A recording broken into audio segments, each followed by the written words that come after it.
Pachi. Part 3 of the special we have today in our kitchen. This is our sales kitchen that we have in our family company for buildings that we construct. I design them, we bring them from Italy with my architect, and here we are. So we have this space today that they allowed us to use because normally nothing gets cooked here. Okay, so let's go. Our third part, we did the first part, is what to do with herbs, any kind of herbs that you have. So never waste them and always have food done ahead of time.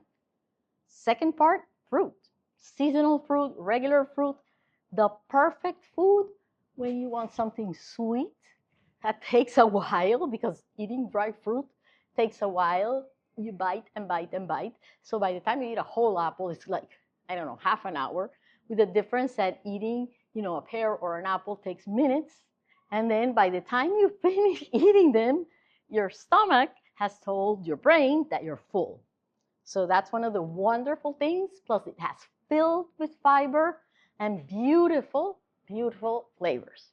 So now what we're going to do is we're going to do a sauce that I do every other time it comes from our Colombian recipes, which the ones that we use for example, to make like our guac, which is actually blended, it's not diced. We do it for our empanada sauces. We do it for our cocktail sauce.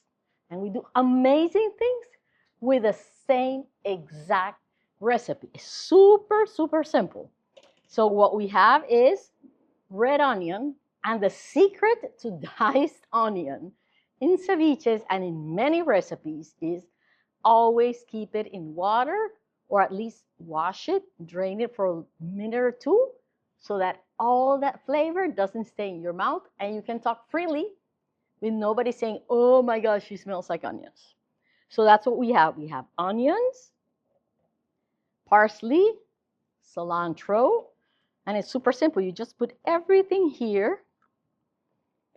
And these things we reuse, by the way, every time we have to cook away from our kitchen. It has a little bit of pepper, and I use red pepper.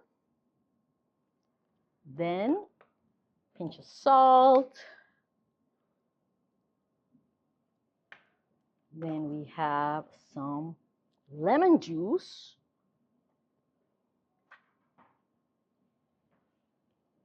And then we add our onions, but we add our onions without the liquid.